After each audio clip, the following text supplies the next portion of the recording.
예수님께서요, 유대 땅 갈릴리에서 복음을 전파하실 때 늘 호숫가로 나가기를 자주 하셨던 것 같습니다. 나가면 이분은 고기잡이 하는 것이 아니라 말씀을 전하셨어요. 말씀을 전하셨어요. 복음을 전파하셨어요.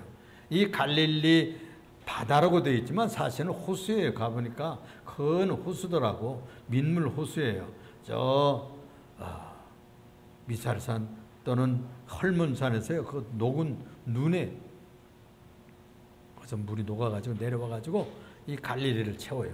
그래서 거기에 갈릴리에 민물고기들이 많고요. 이것이 졸졸졸졸졸 꼬불꼬불 흘러가다가 요단강으로 흘러가서 사해, 데드시라고 하는 염해라고 되어 있어. 본래 염해, 소금해, 아주 물이 짜.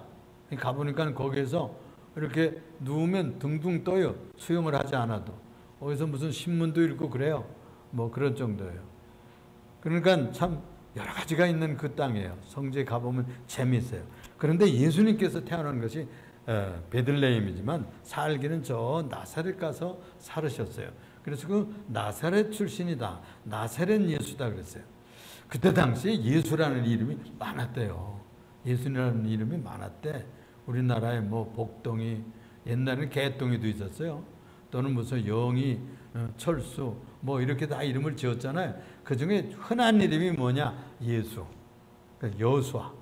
여수아라는 이름을 헬라어로 그리스어로 바꿔서 말하면 예수가 되는 거예요. 영어로는 지저스. 우리는 예수님 그러잖아요. 이 예수님이 400명이나 됐대. 예수라는 이름이 400여 명 됐을 것이다. 성경학자들이 그런 얘기를 하는 거예요. 그런데 예수님은 그래서 그 앞에다가 뭘 붙였는 거 아니? 지명을 붙였어요. 어디 출신이냐? 나사렛 출신이다. 그래서 나사렛 예수, 나사렛 예수 그렇게 불렀던 거예요. 그래서 이 나사렛 예수께서는 이 나사렛에서 가까운 갈릴리 호수 지역에 거기에 물고기가 많으니까 배를 띄우고 물고기를 잡고 그러면 그 생선 장터가 자연히 거기서 열려지게 되는 것이고, 그리고 거기에서 이제 그 고기를, 민물 고기를 많이 잡아가지고 소금에 절여가지고, 소금이 이제 염해에서 나잖아요. 그러니까 그 소금을 암염이 나요. 암염. 바위, 여러분들 바위 소금 그거 봤어요? 바위 소금을 이렇게 잘라가지고서는 캔에서 그걸 빻아가지고 이렇게 썼어요. 그 사해 그 지역에는 암염이 많아요. 자, 그러니까 이렇게 염장을 해가지고 그 생선을 저 스페인 타르시샤라고 하는 스페인 지역까지 수출을 했다는 거예요. 그런 기록이 있는 겁니다. 그러니까 거기서 얼마나 고기들이 많이 났는지 알 수가 있지 않겠습니까? 그래서 이 예수께서 나가시면 어부들을 만나고 시장터에서 생선 장수들을 만나고 또 거기서 장 보러 오는 사람들, 또 생선을 사러 오는 그런 농부들, 직장의 사람들이 왔겠죠. 그러면 거기 나가서 복음 전하기가 아주 좋았던 것이죠. 그래서 예수께서는 이 호숫가에 척 앉으시면 아주 예수꾼, 이 예수님은 이야기꾼으로 이름이 났던 것 같아. 예수님도 오늘 무슨 얘기를, 재밌는 얘기를 할까? 아이들도 오고 엄마들도 오고 또 생선 장수도 오고 또 어부들도 그물을 씻고 뭐 이렇게 하다는 귀를 기울이고 듣곤 했다는 것입니다. 그래서 이 예수께서 이 호숫가에 앉으시면 무리들이 모여들어 꾸역꾸역 모여들면 이 무리란 말을 여기서 썼어요. 이 무리라고 하는 말은 떼거지로 모였다 그런 뜻이 아닙니까? 그런데 상류계층의 사람들이 그 사람들을 무슨 때, 무슨 무리. 이래서 오클레스라는 말인데 본래는 위에 사람들이 하시하면서 부르는, 낮게 부르는 그런 이름이에요. 그래서 암하르츠라고 그래요. 암하르츠는, 암은 백성이라는 뜻이고 하르츠라는 말은 에르츠라는 말에서 하는데 그 땅의 백성들, 먼지의 백성들, 땅에 엎드려서 사는 사람, 그냥 땅만 긁고 사는 사람들. 이래서 그 땅의 백성들을 아주 밑바닥 계층을 기는 사람들의 뜻으로 그렇게 썼던 거예요. 그것을 그리스 말로 물이란 말을 썼는데 그게 오클레스라는 거예요. 오클레스. 오클로소에서 왔는데 오클레스라는 거예요. 이 무리들이 꾸역꾸역 몰려드는 것입니다. 그래서 그들은 사실은요, 예수님께 오면 기적이 막 일어나고 놀라운 일들이 일어나니까 먹을 것을 구하거나 병이 좀 났으면 하는 그런 얕은 생각을 가지고 왔어요. 그 수준이 뭐 고상하게 뭐 하나님 나라를 뭐 이루고 그런 것이 아니잖아요. 예수 믿으면 처음에 소원이 뭐예요? 예수께 나오는 이유가 병 낫기 위해서, 좀 저 직장 해결되기 위해서, 또 문제가 마음에 답답한데 이거 문제 좀 풀어질까 해서 오는 겁니다. 이렇게 해서 예수님 나오는 거예요. 그러다가 천국을 만나고, 그러다가 진리를 만나고 영생의 길이 있다는 것을 발견하게 되는 거예요. 그래서 땅 위에 모든 병 문제나 가정 문제나 사업 문제 때문에 왔다가 예수 만나게 되는 신나는 일들이 일어나기를 축원합니다. 그렇습니다. 그래서 그들도 천국 복음을 전했지만 처음에는 제대로 이해하지를 못했어요. 무리가 몰려들면 예수님께서, 그래서 이제는 바닷가에서 못하면 어떤 배를 빌려가지고 배에 턱하니 걸터 앉는 거예요. 그러면 배전에 걸터 앉으시면 사람들은 물가에 있는 거예요. 호숫가에 앉아서 서서 예수님의 말씀을 듣는 거예요. 바람이 불겠죠. 그럼 예수님께서 강연을 하시고 천국 복음을 얘기하면 그게 잘 들렸을 거예요. 바람이 해변가로 부니까. 이렇게 예수님께서 자연의 교실에서 그들을 가르치고 복음을 전했던 것을 우리가 그림처럼 상상할 수가 있는 것입니다. 그래서 이때 아주 재밌는 얘기를 많이 하셨는데 여러 가지 비유를 드렸다는 거예요. 그래서 장사꾼들한테 알아들을 수 있는 얘기, 농사꾼들한테 알아들을 수 있는 어부들이 얼른 알아듣고 천국이 뭔가 깨닫게 하기 위해서 쉬운 얘기로 가르쳤어요. 그래서 이 비유로 가르쳐 이르시되 가라사대 또는 말씀하시되 이렇게 번역되어 있는데, 이 비유라는 게 뭐냐? 본래는 파라볼레란 말이에요. 파라볼레. 응? 무슨 물건 팔아볼래? 안 잊어버릴 적 있죠. 응? 팔아볼레란 말이에요. 응? 물건 팔아볼래? 그러면 안 잊어버릴 거예요. 팔아볼래는 말이 비유란 말이에요. 그건 곁에다 던진다 뜻이에요. 곁에다 놓는다. 뭘 비교할 때 길고 짧은 것은 대봐야 돼. 그래가지고 여러분들 비교하고 설명하잖아요. 그래서 예수님께서 천국, 눈에 보이지도 않는 거, 또 영생의 길, 이런 거 잘 보이지 않는 길이에요. 그러니까 그와 비슷한 얘기를 세상에서 알아듣게, 어부들이 알아듣게, 농부들이 알아듣게, 장사꾼들이 알아듣게, 공부 많이 하지 않았어도 알아듣기 쉽게 그 비유로 가르쳤었다고 한 것입니다. 그래서 이 비유는 곁에 쉬운 것을 놓는다. 비교되는 것을 놓는다. 그래서 얼른 이해할 수 있도록 재밌게 말씀해 주셨습니다. 그래서 예수님은 그것에서 소문난 이야기꾼이었어요. 이야기꾼이에요. 그래서 그분만 오면 재밌는 거예요. 그래서 오늘도 예수님 무슨 얘기를 할까? 그리고 꾸역꾸역 모여 들었습니다. 응? 여러분, 그래서 전도할 때요, 얘기를 잘하는 사람들이 전도를 잘합니다.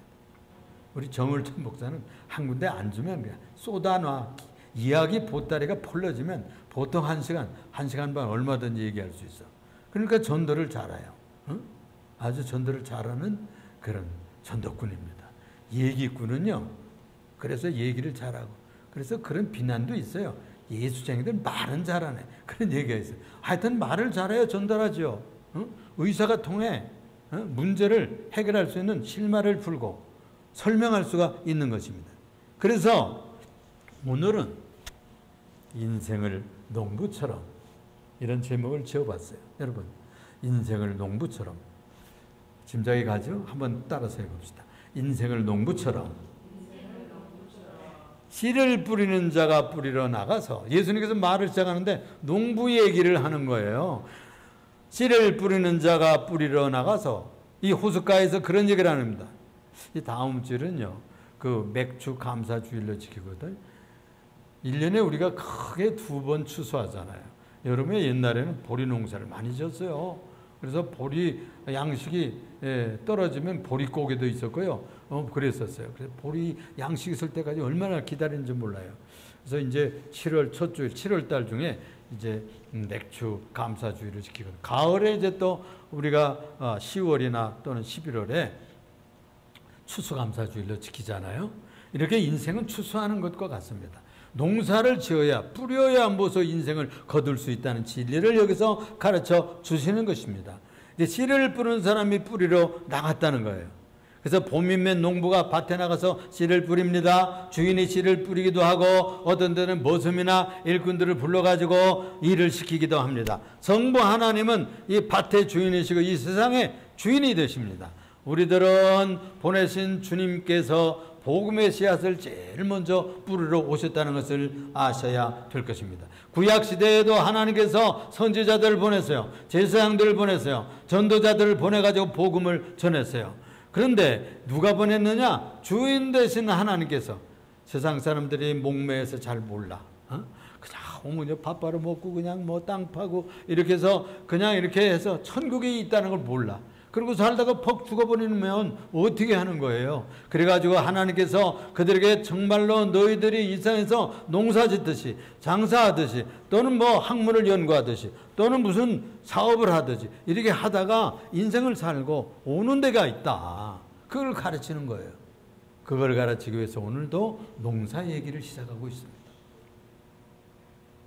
인생은 농사와 같다는 것입니다. 그래서 봄이면은 청소년 시절에 우리가 국민학교 시절에 또 초등학교 시절에 다 인생의 씨앗을 뿌립니다. 지식의 씨앗을 심고 또 매너를 배우기 위해서 도덕 윤리의 씨앗을 뿌리고 이렇게 해서 가꾸어 가서 어떤 사람으로 자라가느냐를 우리가 배우게 되는 것이죠. 유치원을 다니고 초등학교를 다니고 또 중고등학교를 다니고 대학까지 가지요. 이렇게 하면서 인생을 농사짓게 되는 것입니다. 그래서 부모들이 우리들에게 전해준 말씀은 자식은 농사하는 것과 같다. 그런 얘기를 잘해요. 그런 얘기가 기억이 나요. 그래서 그 집에 자녀들이 잘 되면 아유 자식 농사를 잘 지셨네요. 이렇게 칭찬하더라고. 그렇습니다. 그래서 우리의 인생은 농사 짓는 것과 같아요. 성부 하나님은 그래서 인생의 주인이시고 농부시기도 합니다. 그리고 이 인생들을 보내서 세상에 씨를 뿌리고 농사를 짓듯이 그렇게 일꾼을 보내시곤 했습니다. 씨 뿌리는 우리 주님이 하셨는데 사실은 예수님께서는 잠시 33년 동안 하시고 가셨어요. 주님은 누구에게 그 사역을 맡기고 가셨나요? 자기의 제자들과 사도들에게 맡기고 가셨습니다.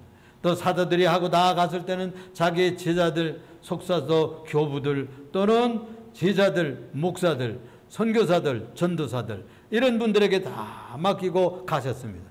오늘은 그래서 이 본문이 씨를 뿌릴 마음밭이 있다 이거예요. 씨를 뿌려야 되는데 그게요 아무데나 뿌려서는 잘 안 된다는 것을 얘기하는 거예요.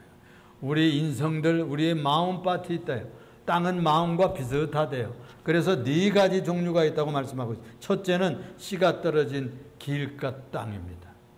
뿌리긴 뿌렸는데 잘못 뿌려져 가지고 길가 땅에 뿌려졌어. 4절에 보니까 뿌릴새 더러는 길가에 떨어짐에 새들이 와서 먹어버렸고 그랬어요. 비극적인 일이 일어났습니다. 길가는 사람들이 밟고 지나다닙니다. 길가은 이 땅은요 밟히고 밟혀가지고 딱딱하고 굳었습니다.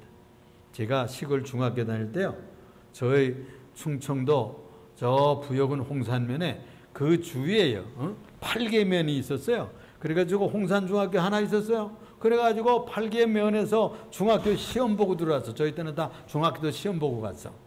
그래서 뭐 중학교 학교 가면 뭐 굉장했고 또 그다음에 공부 잘하는 아이들 다 서울 와서 대전 가서 공주 가서 학교고 제 동생도 저 사대부고 합교해가지고 쉽지 않아요. 근데 그 학교 가가지고 사대 나왔잖아요.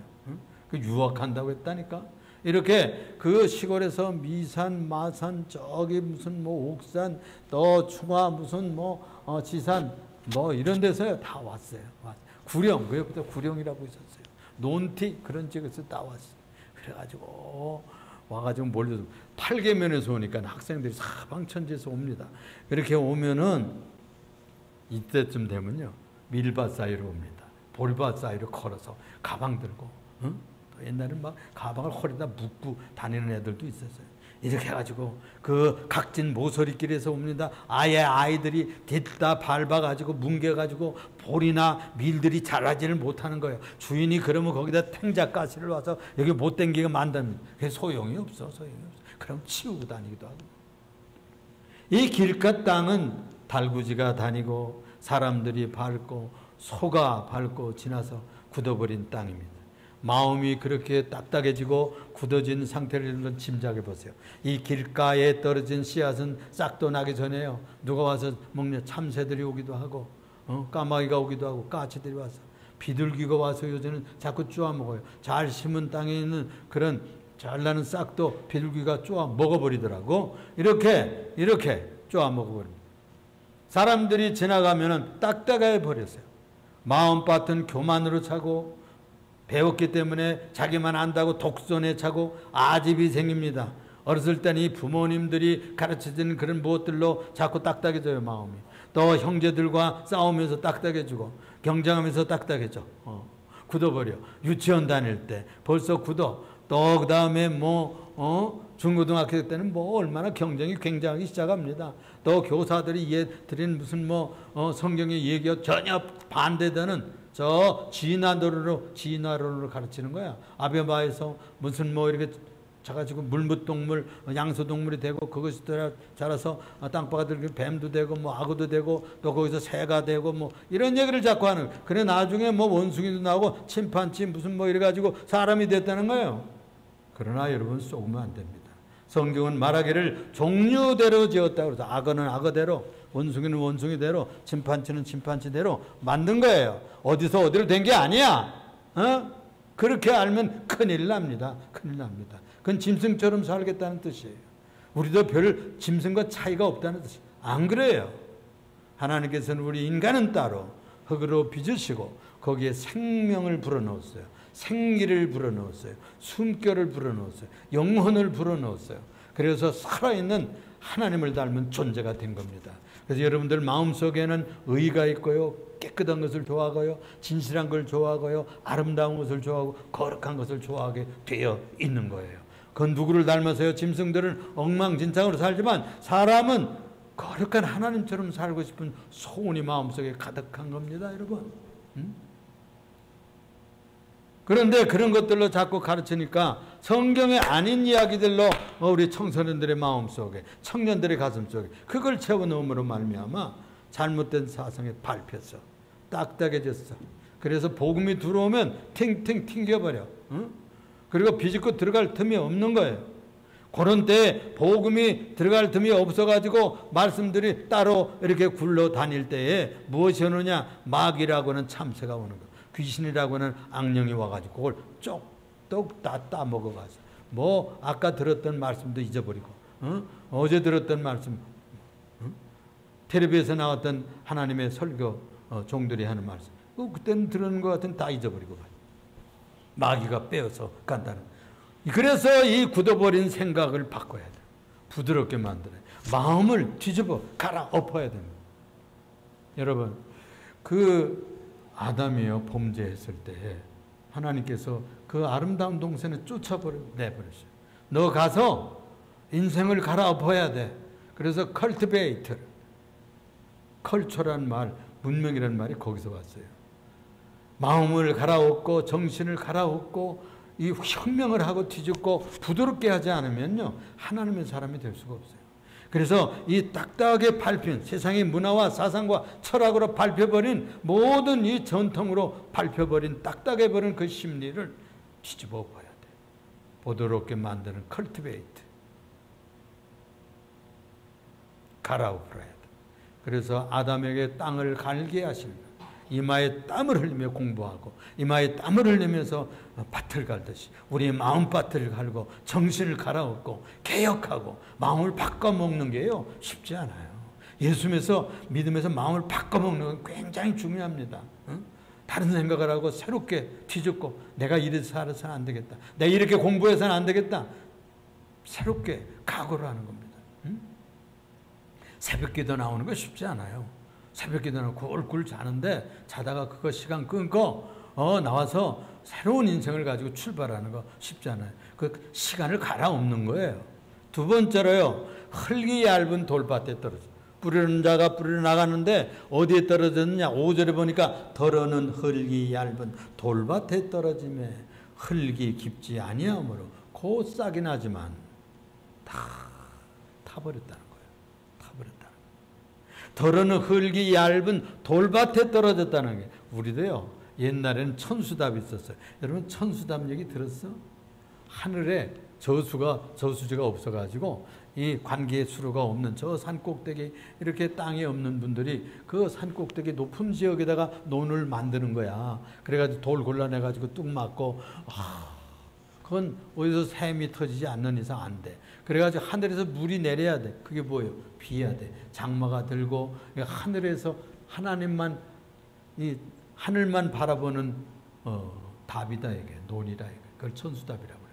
그리고 그것도 안 되면 밭을 읽어요. 산끝을 읽다 가나안인들이 산을 읽어서 하면 돌을 뭐 이렇게 하는, 그러면 너무나 돌이 많으면 다 못 골라내요. 그래가지고 거기에다가 하면 이 돌짝밭이 되는 거예요. 응? 돌짝밭이 되면은 거기다 곡식을 심어도 돌이 많아가지고 잘 자라질 않아. 잘 자라질 않아. 유대 나라에도 땅이 좁은 나라예요. 그래서 넓은 이 널널한 바위에다가요, 흙을 퍼다가 지혜로 퍼다다가 놓고 돌각담을 쌓아가지고 밭을 만들어. 텃밭, 남새밭, 채소밭을 집 앞에다 만드는 거예요. 그래가지고 하면은 수년이 지나고 이렇게 하면 이 흙이 자꾸 빠져나가고 얇아져. 그럼 밑에는 바위라 이게 뜨거워요. 뜨끈뜨끈해. 그래서 싹은 자라고 하는데 뜨거우면 어떻게 돼요? 싹이 다 났다가 죽어요. 뿌리가 타요. 그런 얘기를 지금 하고 있는 것입니다. 이런 돌밭에다가 씨를 뿌리면 씨는 싹이 나지만은 뿌리는 내리지만 흙이 얇아서 햇볕에 타버리고, 또 이 돌이 말해 뜨끈뜨끈. 그러면 그 옆에 있는 식물들은 다 타버리고 맙니다. 그래서 본문도 6절에 해가 돋은 후에 타서 뿌리가 없으므로 말랐고, 믿음의 뿌리가 내리다가 환란이 오고 어려움이 옵니다. 복음이 올 때 기쁘게 얼른 받지만은 시험이 오고 박해가 올 때 믿음은 깊이 뿌리 내리지 못하고 타버리고 맙니다. 그래서 이 흙이 얇다는 말은 마음이 얇다고 말이에요. 이 돌멩이는 뭘까요, 여러분? 이 돌은요, 마음의 가벼움, 경박성, 천박성, 왜곡, 우상숭배하고, 또 뭐 완악하고 이런 사람들이 있잖아요. 고집은 세고 금방 이랬다가 저랬다, 변덕이 많고. 이래서 이걸 회개하고 악습을 빼내야 돼. 이 돌멩이들을 제거해야 돼. 예수 믿는 일은 이게 하루아침에 되지 않아. 그래서 이런 사람들. 그래서 예수 믿으면서 돌멩이 하나씩 뽑아내야 돼. 응? 작은 돌은 다 골라냈는데 큰 돌이 몇 개 있으면 이거 아직 남아있어. 그 가문에 무슨 뭐 귀신 섬기는 전통이 있다든지, 또는 어떤 사람들은 무슨 뭐 유교에서 배운 거, 불교에서 배운 거, 또 무당 안 돼 들은 거, 그걸 무슨 뭐 원칙으로 삼아가지고 예수 믿다가 그걸 안 버리는 사람이 있어요. 심심하면 점치러 가고, 심심하면 또 무슨 뭐 제사 드리고 절하고 자꾸 그래요. 그런데 하루아침에 그게 바꿀 수는 없죠. 근데 차츰차츰 바꿔야 돼. 차츰차츰 바꿔야 돼. 응?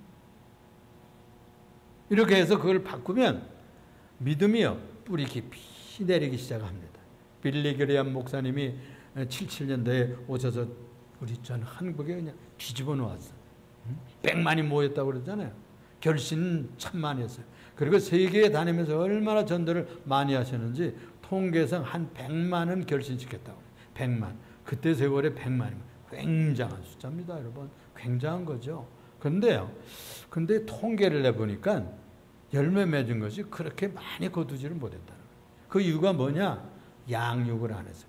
뿌리를 못 내렸어. 그때는 뭐 할렐루야하고 은혜 받아가지고 나 예수 믿기 이러다가는 다 환란이 오고 햇빛이 뜨거운 것처럼 환란이 오고 박해가 오고, 또 예수 믿다 보면 쉽지만 않잖아요. 어려운 일이 오고 시험이 와. 자꾸 예수 못 믿게 할 그런 건수가 생긴다고. 그걸 이겨나가야 되는데 못 이겨. 못 이겨.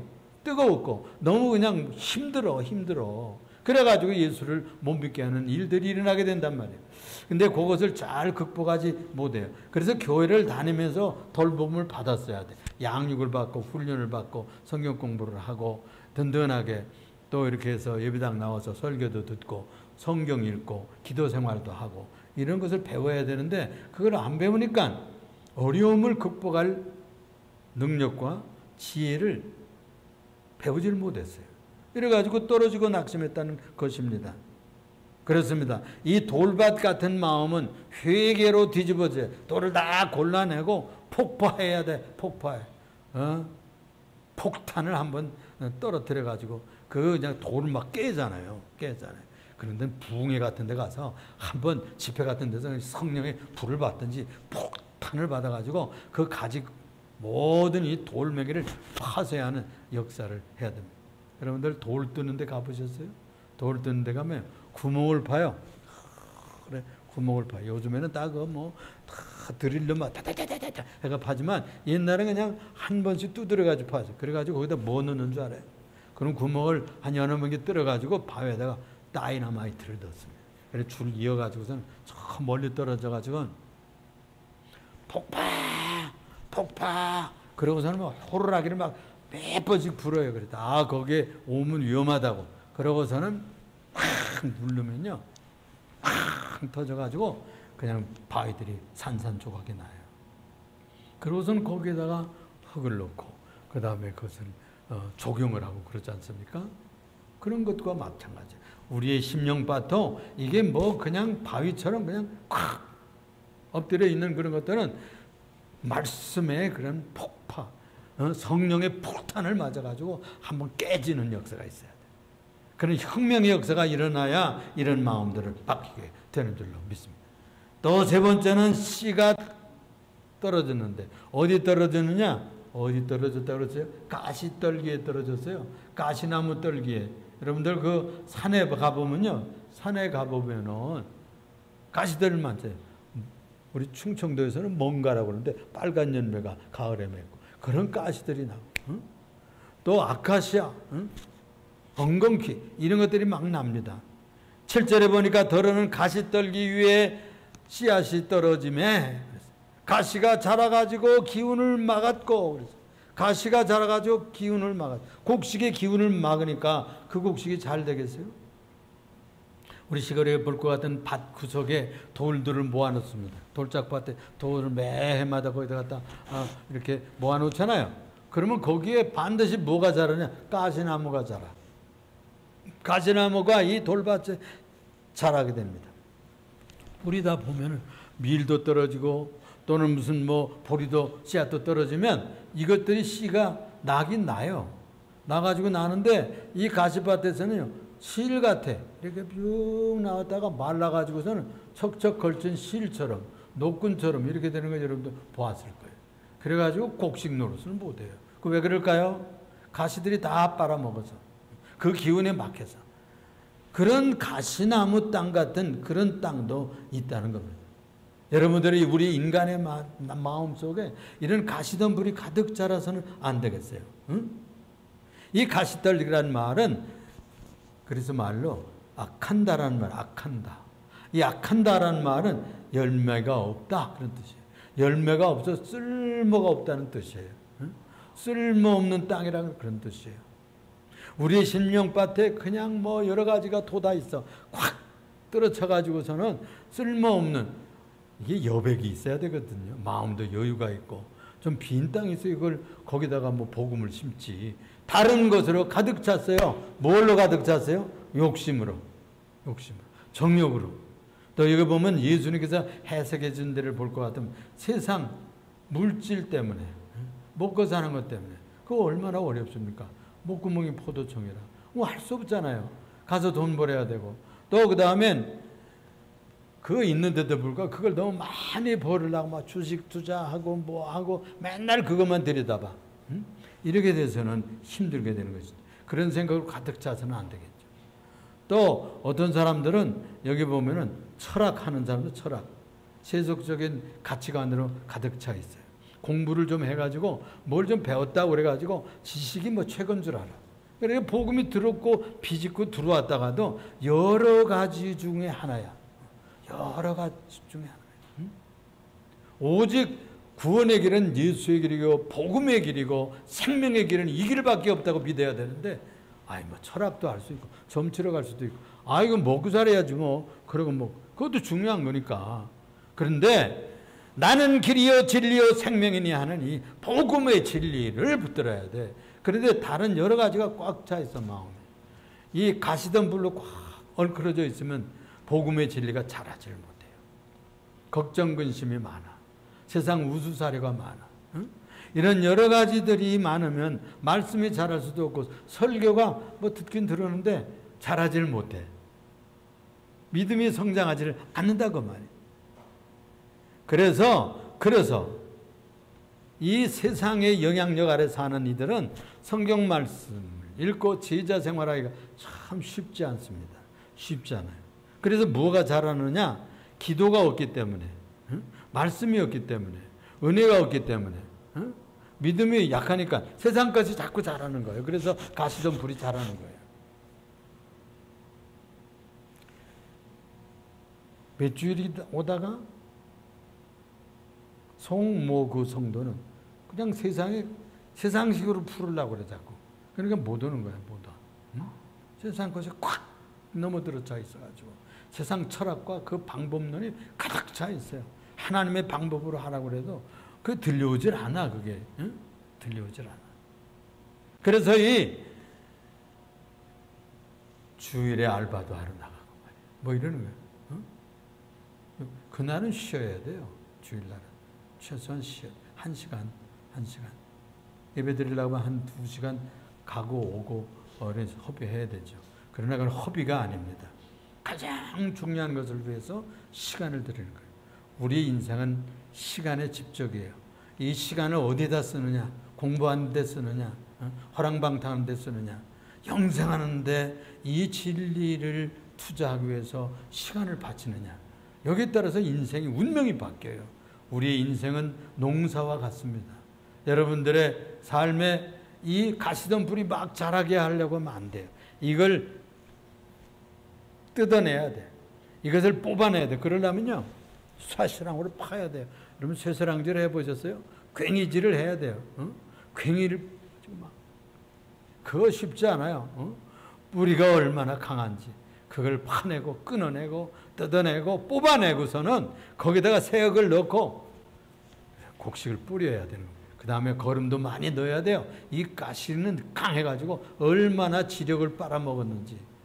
그렇습니다. 세상 것에 모든 것을 빨리고 다 쏟고 온 사람은 허기져 가지고서 은혜를 많이 받아야 회복이 됩니다.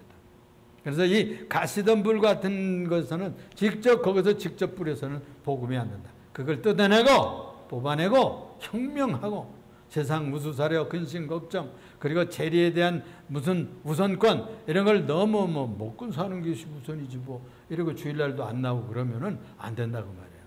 우선 하나님 앞에 나오고 그 다음 시간들이 많이 있잖아요. 그때 나가서 돈 벌고 그때 나가서 공부하고 그때 나가서 다른 세상 일을 하란 말이에요. 모든 가치의 우선순위를 지켜야 되는 것입니다. 그래서 우리의 심령밭 생활에 이런 것들이 도단하지 않도록 주의하시기를 부탁합니다. 마지막에 좋은 땅이 있어. 아주 좋은 땅이 있는데 그 좋은 땅은 뭐냐? 여기 이렇게 쓰여 있어요.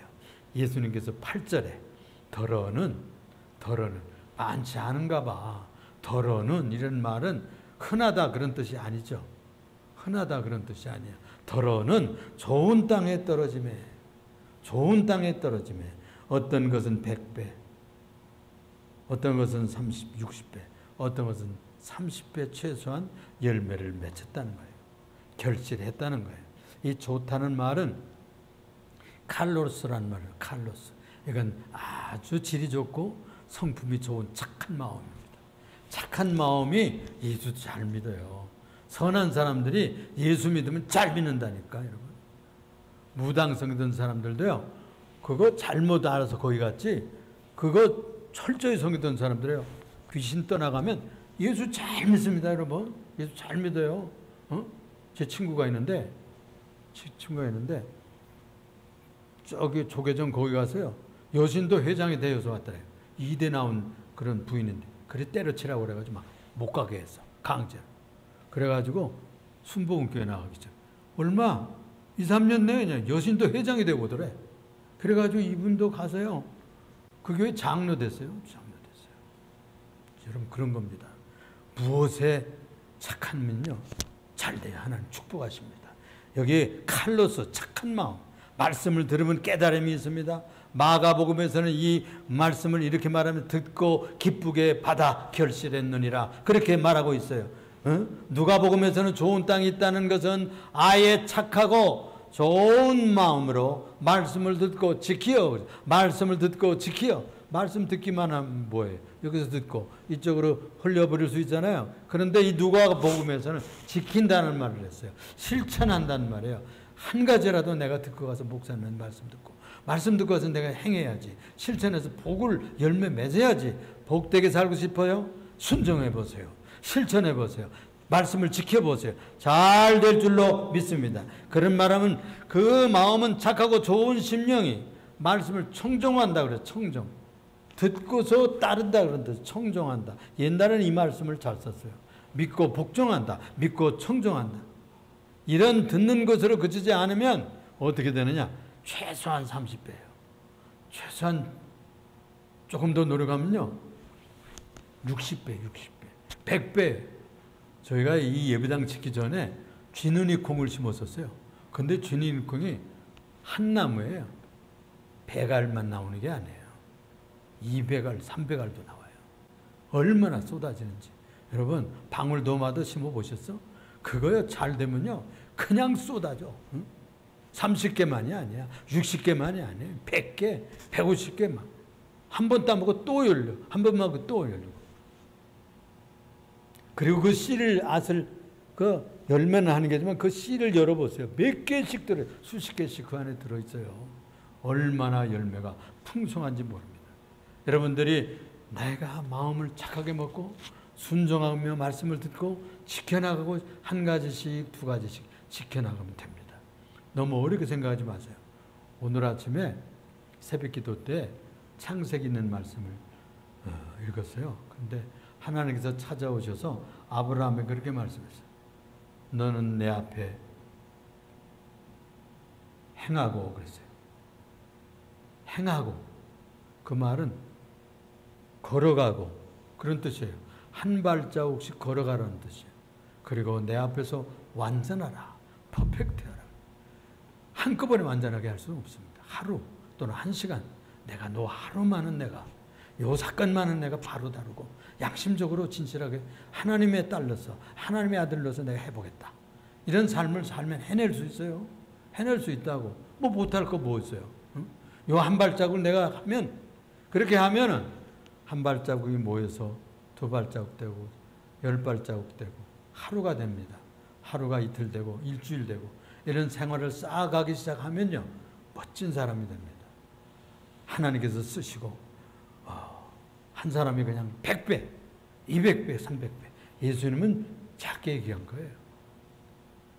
9절에 이런 말씀으로 마무리합니다. 귀 있는 자는 들으라 하시니라. 귀 있는 자. 사랑하는 성도 여러분, 귀 없는 사람 있어요? 다 귀 있잖아요. 귀 있잖아요. 이것은 귀를 열고 들으란 말이에요. 응? 귓문이 열려야 된다는 말이에요. 그래서 귀에 할례 받는다는 말을 해요. 귀 뚫린 종이란 말이 있어요. 이스라엘 사람들이 종 노릇에서 7년이 지나면 자유할 수 있어요.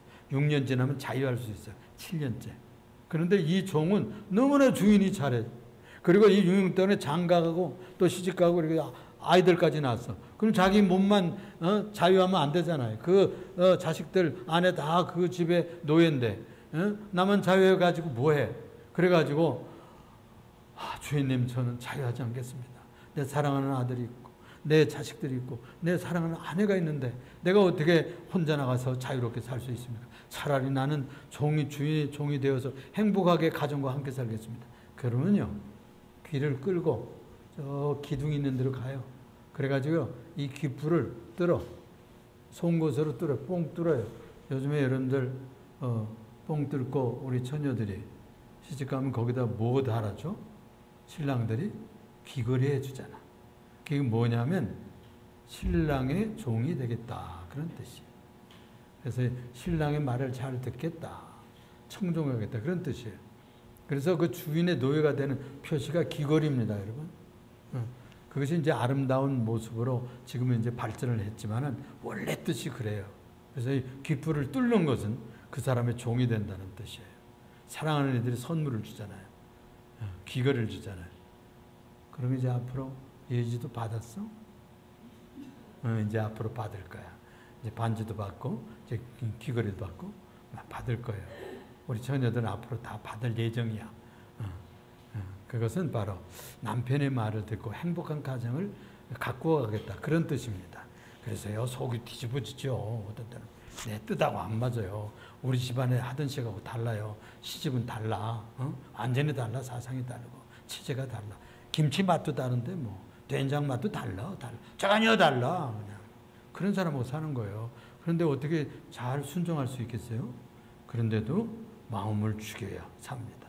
마음이 컬티베이트 되고 개간하고 우리의 성격을 성품을 성화한 사람은 해낼 수 있어요. 성도는요, 마음을 갈아붙인 사람입니다. 성화된 사람이요, 거룩한 사람이 된 거예요. 마음이 보드라운 사람이 된 거예요.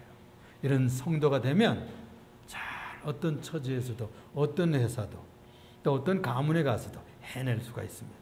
우리 예수 믿는 사람들은 그래서 심전을 가꾼 사람들입니다. 마음의 밭을 가꾼 사람들이에요. 제주도에 가면요, 돌담을 쌓았어요. 그 다 밭이에요. 근데 보면 왜 돌담을 많이 쌓았을까요? 흙 날아가지 말라고. 흙이 두꺼워야 밭이 잘 되잖아요. 근데 오래 이렇게 바람이 가면 안 돼요. 그래서 흙이 두꺼운 밭을 유지하기 위해서 돌담을 쌓았어요. 모쪼록 여러분의 마음밭을 일구고 사단과 어둠의 세를 막아내는 전신갑주를 취하셔서 세상과 담쌓듯이 또는 악령과 담쌓듯이 세상과 뭐 떨어져 살란 말이 아니고 이 사탄의 세력과 세속적인 그런 사상과 들어오지 못하도록 여러분들 성령의 마음, 말씀의 마음으로 개간하여서 멋진 인생을 농사짓는 여러분들 되시기를 주님의 이름으로 축원을 드립니다. 기도하겠습니다. 사랑이